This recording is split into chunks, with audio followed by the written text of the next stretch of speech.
Bloomberg Audio Studios. Podcasts, radio, news. This is a breaking news update from Bloomberg. Instant reaction and analysis from our 3,000 journalists and analysts around the world. From Bloomberg World's headquarters in New York, I'm Doug Krizner. The U.S. and Iran have agreed to a 2-week ceasefire. It's expected to halt the American-Israeli military campaign in exchange for Tehran opening the Strait of Hormuz. And needless to say, this deal will buy time for the two sides to reach a more permanent agreement to end the war. This conflict has already killed thousands of people and sparked a global energy crisis.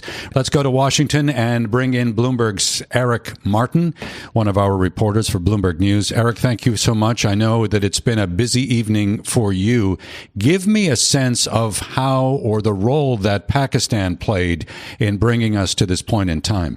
Sure. Well, we have seen over the last several weeks, Pakistan taking the leading role in passing messages between Iran and the Trump administration. A couple of weeks ago, we confirmed that Pakistan had shared a 15-point proposal from the Trump administration with Iran. And we saw this afternoon the strongest indication, the first indication we got that this would be a night when diplomacy would notch an apparent, at least short-term victory and avert the kind of strikes that President Trump had threatened, was when we saw Pakistani Prime Minister Shehbaz Sharif this afternoon posting on X on social media about the Pakistani plea to the U.S., request to the U.S. to hold off for 2 weeks on the attack, to agree to a 2-week ceasefire in exchange for Iran opening the strait. And so that was kind of mid-afternoon today, and that really set the tone for a complete 180 from what we had seen coming into the day, which was President Trump over the last 48 hours repeatedly threatening, including using curse words on Sunday to really rain down fire on Iran this morning, starting a day with his tweet about killing a civilization. And so, I mean, it's been quite a roller coaster in the last 12 hours or so here. No doubt about that. And from the Iranian side, indications that there will be safe passage for vessels traveling through the Strait of Hormuz. That will be possible for a 2-week period. Is that right? That's what we have seen thus far from the Iranian side. And we have also started to see some reporting coming out, CNN reporting that Special Envoy Steve Witkoff, Vice President Vance, and President Trump's son-in-law, Jared Kushner, are expected to attend talks with Iran on Friday in Islamabad. So things moving quickly here, moving from the news of this ceasefire to the next step, which is trying to reach a comprehensive agreement in discussions, negotiations between the U.S. and Iran. Speaking with Bloomberg's Eric Martin, want to bring in Daniel Byman. He is director of the Warfare, Irregular Threats and Terrorism program at the Center for Strategic and International Studies. Daniel, thank you so much for being with us to share your perspective. Did this strike you at all in a surprising way that we would see essentially a dramatic climb down from some of the bellicose rhetoric that we had been hearing earlier? President Trump was clearly moving towards a decision moment. And today it was either going to be significant escalation or some sort of deal. And he can now claim that it was his threats that led the Iranians to the negotiating table. It's quite possible he could have gotten this deal several weeks ago, so I'm not quite sure that's right. But this possibility has been out there. It's not a comprehensive deal. It doesn't get all of what the United States wants or even close, and the same on the Iranian side. So both sides, I think, are hurting enough where they're willing to at least accept a temporary deal where perhaps several weeks ago they might not have. So according to the president tonight, the administration has received a 10-point proposal from the Iranian side. Trump called it workable, kind of the basis for negotiations. What would you imagine Iran wants as a part of this negotiation? So Iran is claiming fairly ambitious things as part of this 10-point proposal. Some of it is, of course, a permanent ceasefire, right? So no renewal of war, and that applies not just to Iran, but to Lebanon and Yemen, but also lifting of both primary and secondary sanctions that the U.S. has imposed, unfreezing assets, allowing Iran nuclear enrichment, while at the same time Iran maintains its position that it would not seek a nuclear weapon, but it would still have a nuclear program. So what Iran wants is proposing in the past has not been acceptable to different U.S. administrations, but it's a beginning negotiating point. So it's quite possible that the final result will be somewhere in between, or frankly, that there might not even be a final result. It might just be a ceasefire that's indefinitely extended rather than a more permanent deal. Daniel Byman from CSIS. Back to Bloomberg's Eric Martin. Eric, we're getting indications from CNN that Steve Witkoff, along with Vice President J.D. Vance and Jared Kushner, the president's son-in-law, are expected to attend the first round of talks in Islamabad on Friday. Do you expect this to be wrapped up within this 2-week period that they're calling a ceasefire? Well, there certainly seems on the surface to be a lot that they need to get agreement on in 2 weeks. Some of the previous U.S. demands, objectives of the war in terms of decimating Iran, its missile program, getting Iran to stop support for proxies, getting Iran to agree to give up not only nuclear weapons ambitions, but potential nuclear material as well, and to reopen the Strait. All of these have been things that they've been at loggerheads in recent days, at least publicly. So it would seem that there is a lot that they need to get done in those 2 weeks, hence the need to, and the urgency in getting the two sides to sit down already in just a couple of days from now in Pakistan, apparently.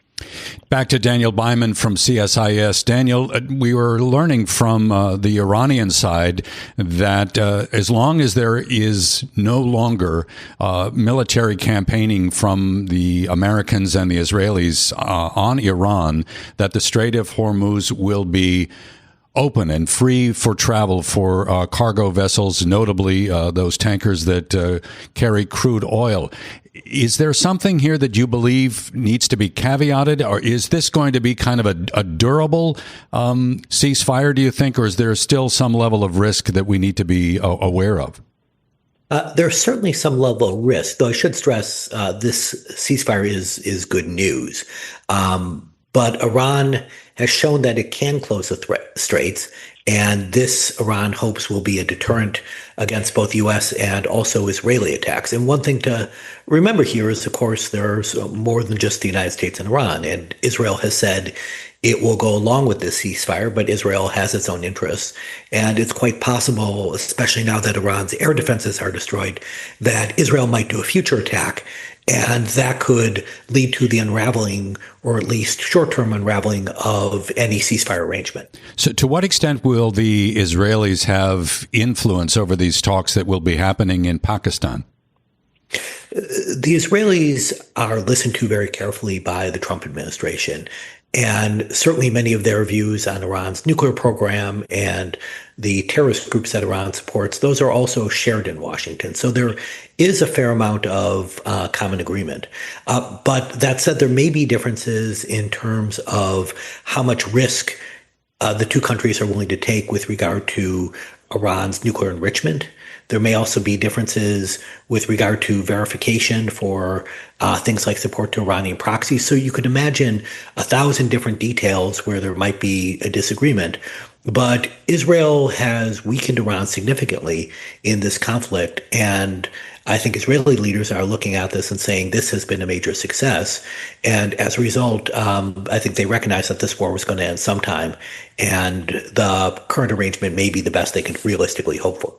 So to what extent, though, when you look at the situation that exists with Egypt and Turkey that have been also involved with Pakistan in trying to get talks moving forward towards some type of negotiated settlement, do you expect those parties also to be a part of what gets worked out? Absolutely. And these parties have influence. Egypt has some influence with Israel. They've worked closely together on a number of things, including Gaza. But both of them have tried to work with the Trump administration. And they recognize that the destabilization of the Middle East is strongly not in their interest and are pushing towards resolution of this. And both are going to try to make a continued pitch for diplomacy, which, along with Pakistan, they have had some success. It's been a difficult road, but you do have to recognize that many of these countries deserve credit for bringing the two parties closer. One of the aims, though, if I'm correct in this, was regime change, and it's not clear that that's occurred. I would say certainly regime change has not occurred. It is, obviously different leaders because Israel and the United States have killed many of them, but the same regime, the same power system is in place in Iran. This was a goal that President Trump himself articulated, but he also articulated numerous other goals. Figures like Secretary of State Rubio articulated different goals. So the United States, one of the criticisms I have is the United States has been really all over the map in what it's trying to achieve. So if you take minimal U.S. objectives, some have been achieved. But if you look at more maximal ones, especially regime change, it's nowhere close. Daniel, thank you so much for joining us and sharing your perspective. Daniel Byman is director of the Warfare, Irregular Threats, and Terrorism program at the Center for Strategic and International Studies. Our thanks to Bloomberg's Eric Martin, our reporter in Washington, D.C. Let's get to Bloomberg's Christina Ruffini. She is co-host of Bloomberg This Weekend. Thank you for making time. I think it's your day off. Problem. Yeah, right? But there's never a day off, is there, when you're in the news business? And when in diplomacy, I was literally just WhatsApping before we came on with a Middle Eastern source, and I said the same thing. It's my day off. I'm about to go on, and they said, we don't have days off anymore. So we're all in it together, and we're just trying to figure out what's going on. So based on what you were reading in the news flow today, is this really a surprise that there's been this kind of 11th hour temporary solution? I don't think so. I think the tea leaves were just not really there. But you never know with this administration, and it's such a small group of people making these decisions. As I said before, they can pivot on a dime. So even what sources are telling you can be right up until the minute the president changes his mind. The thing is, I think the president really did need an off-ramp. Sources have told me it's unclear how real this Pakistani moderation is, but it's real enough that it allowed the president a way to get out of these highly charged threats he's been making over the weekend. I mean, we saw that profanity-laced tweet came out while we were on the air on Sunday, and I got to tell you, we were reading another tweet from the president, and I scrolled up and saw that, and I was afraid to read it on air because I thought, oh gosh, am I on a wrong website? Is this a fake Truth Social? And it wasn't until it came through the terminal that we then realized, no, that was actually what the president had said. So a lot of relief throughout the Middle East tonight, a lot of relief on this side of the ocean. Speaking with Bloomberg's Christina Ruffini, co-host of Bloomberg This Weekend, about our top story, President Trump tonight postponing his threat to attack, civilian infrastructure across Iran for 2 weeks as negotiators inch closer to a ceasefire deal. The deadline had been 8 p.m. Eastern time, but around 3:25 this afternoon, we learned that Pakistan asked the president for a 2-week extension, and this evening, President Trump said he accepted that request. The Iranians, according to the New York Times, have agreed to this ceasefire, and Iran tonight saying that safe passage through the Strait of Hormuz is possible for this 2-week period. We're seeing crude oil prices simply collapse right now. I want to bring in Terry Haines from Pangea Policy. Terry, thanks for making time. It's a busy night. Let me get your reaction. Good evening, Doug. My reaction is that, as Churchill once put it, jaw is better than war. So the fact that the two sides continue to jaw is a good thing. I heard enough of Christina's point to agree that there are lots and lots of loose ends here and tentative agreements for a ceasefire without a complete agreement on anything.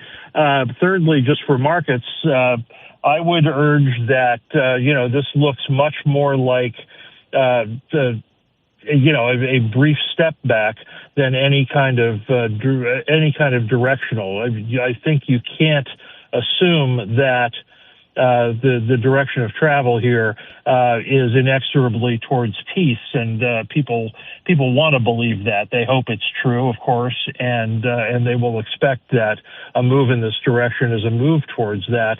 I'd urge a lot of caution on that front because we frankly don't know enough about what the basis of the 10-point plan is, whether it covers a broad swath of diplomatic issues that the United States wants, whether it's a very narrow set of issues like Iran wants, or exactly what's in it. But the fact that we've got a little breathing room here is, generally speaking, a good thing. Terry, give me a sense of what President Trump has been facing in terms of domestic pressure to try to dial down the severity of what's been happening, even beyond the rhetorical side, and arrive at some sort of deal.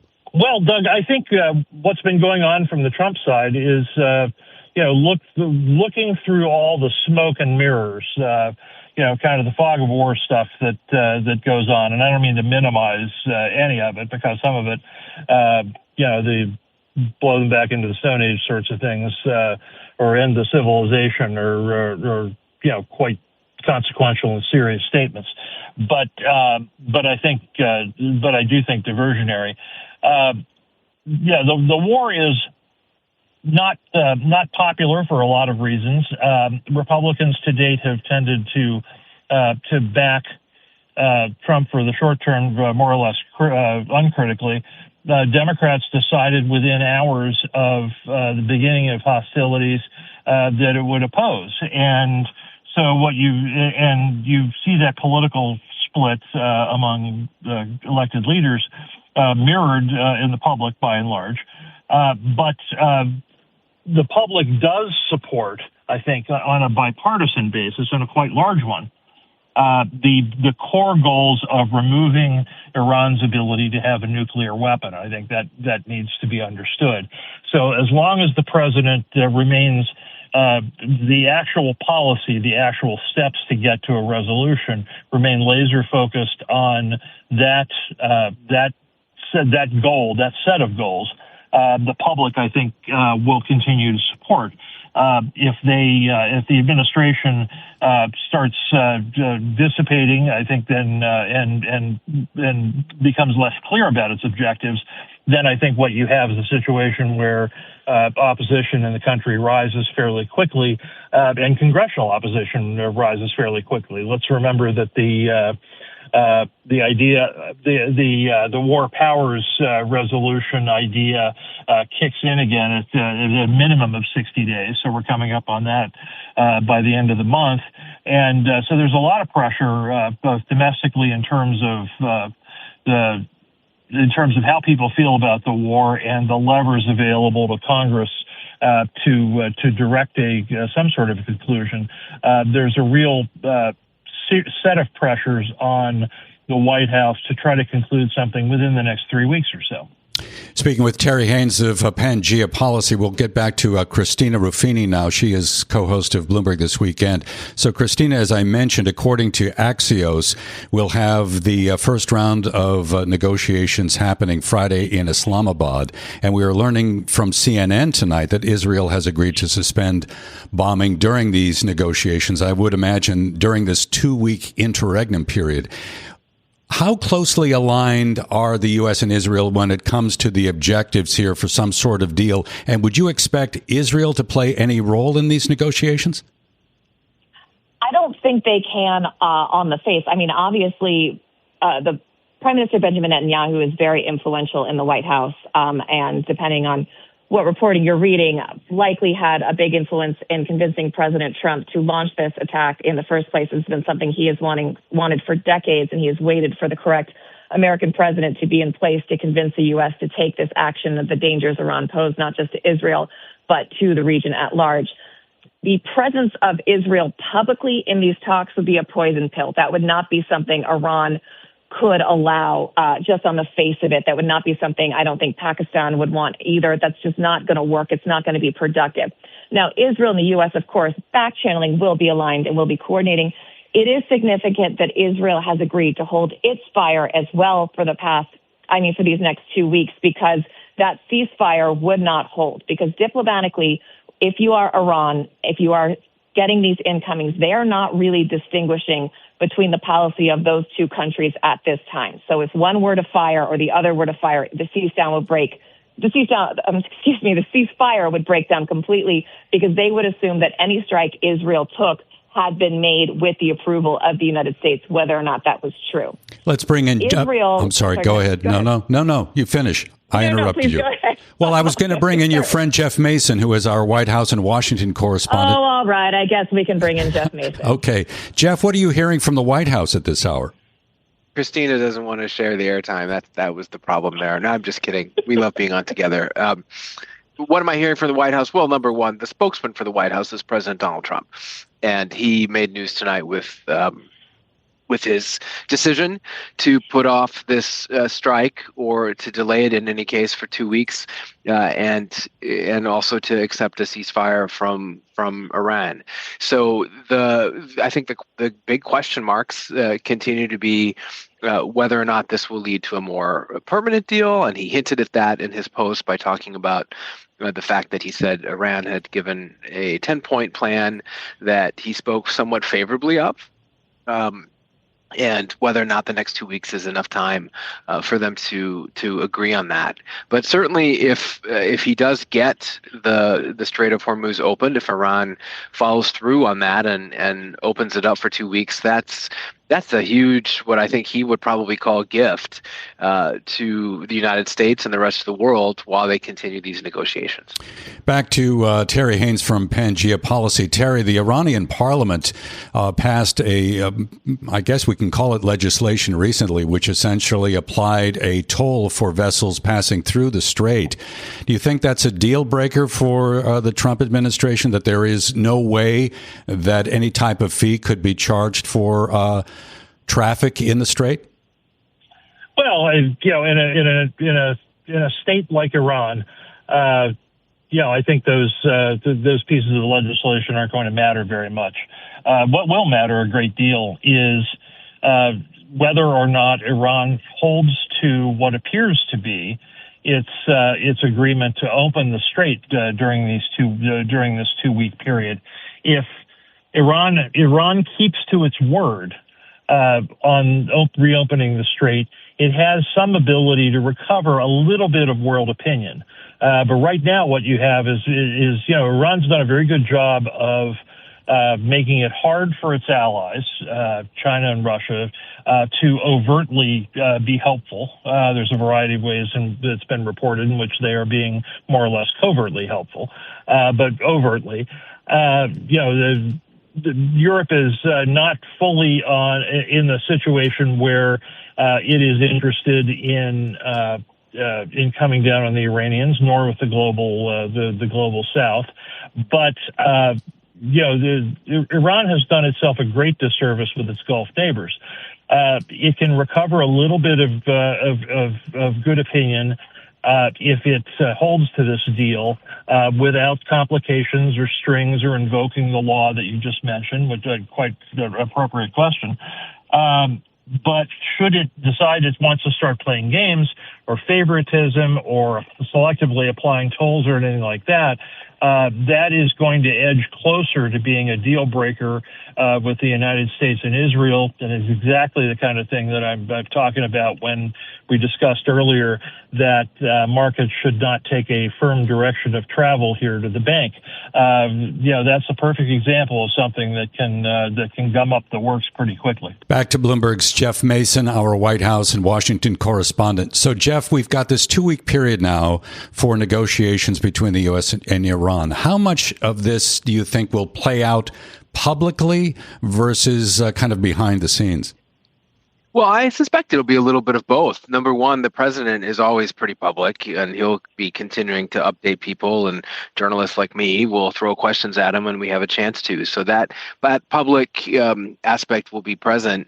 But I think it's also worth noting that this is going to be the first face-to-face talks that the two sides have had since before the war. So there's a public nature to that as well, even though the media no doubt will not be allowed to sit in on those talks. There may be briefings afterwards, or there may be statements with both sides at the beginning or at the end of those talks. So this is completely different from the less formal and more secretive over the phone or over email or over a secure line type of communication that has been happening over the last several weeks since the war began.